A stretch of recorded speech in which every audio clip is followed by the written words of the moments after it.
So before I go out today, I thought I'd read a little poem that I absolutely love, by a woman called Jenny Joseph, and this is her book, The Inland Sea. One of my teachers at school gave it to me, and I always thought she was a bit of an odd lady. She used to have like a cat and a dog that she'd talk to like really late at night in her office. And she was always constantly on at me to do better than I was doing, and because I was quite lazy at school. And when I think back to it, she actually really cared about me, and she wanted me to do well because she saw potential in me that I wasn't fulfilling.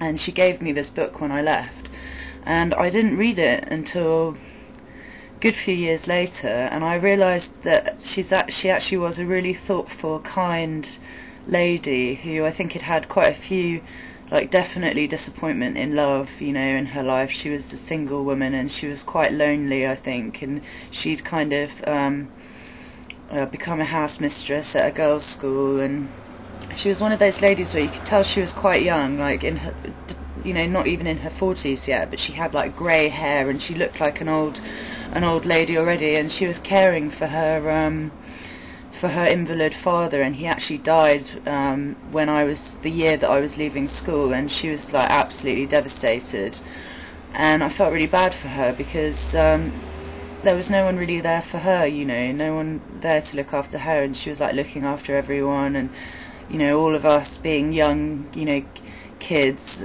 and very judgmental, just thought she was this mad hatter basically. And I've kind of got a lot of respect for her as I've got older, and sort of, realised that kids can be quite cruel and stuff like that, and I was very resistant to her help at the time.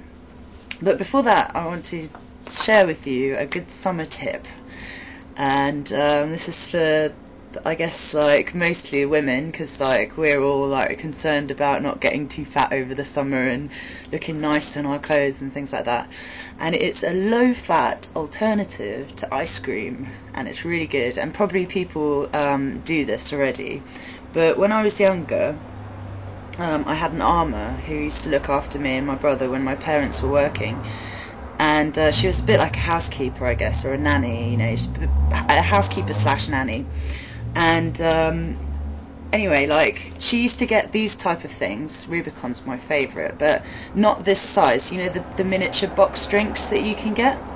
And she'd put them in the freezer and freeze them, and then like cut the top off once they were frozen and give you a spoon, and it's like sorbet. It's really good, and it's a really cheap, really low fat alternative, but you have to make sure it's like one with real fruit juice, not like Ribena, or like, made from concentrate. It has to be like made with real fruit puree, and it comes out like sorbet, and it's yummy and it's gorgeous and it's cheap as chips, as one of our famous TV presenters here says. So I'm going to read that poem anyway before I head out. It's called In Memory of God.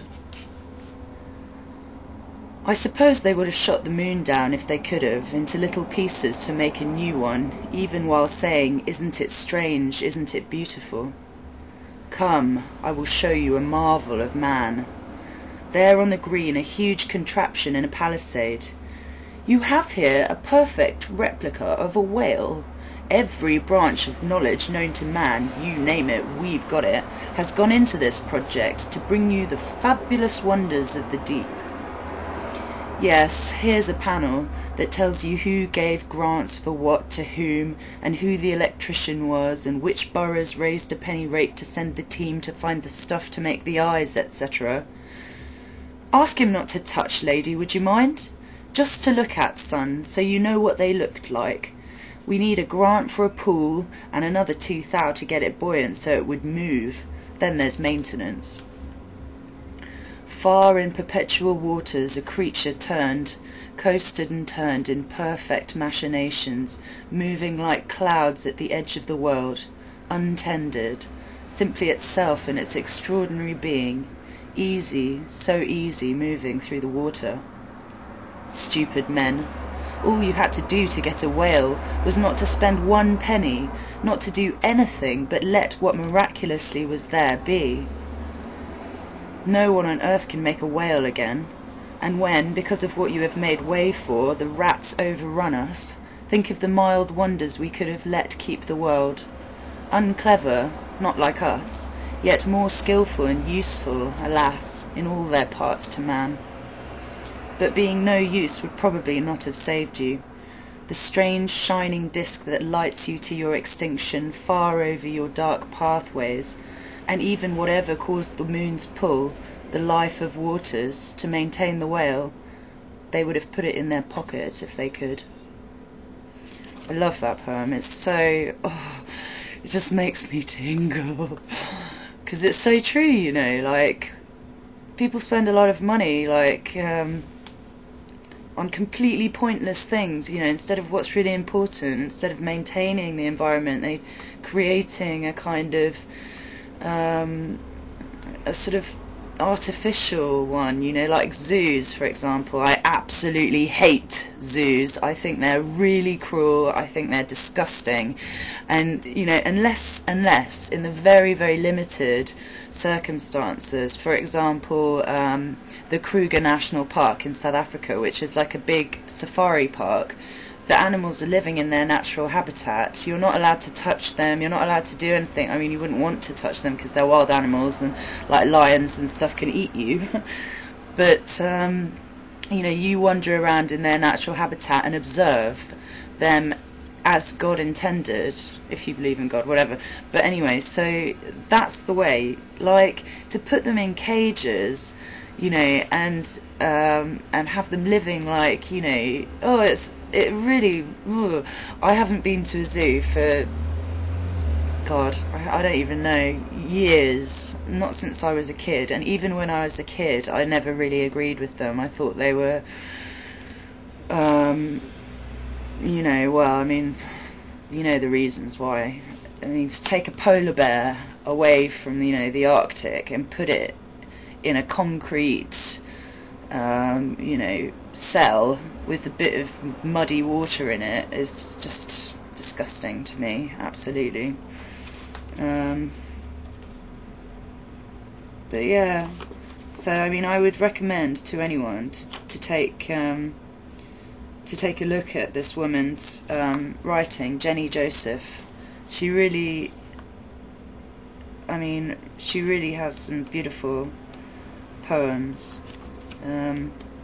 I don't know, I might read you another one if I've got time.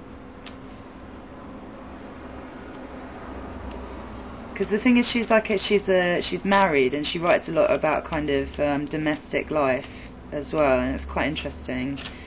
But I like this one. The sun has burst the sky, it's called. The sun has burst the sky because I love you, and the river its banks.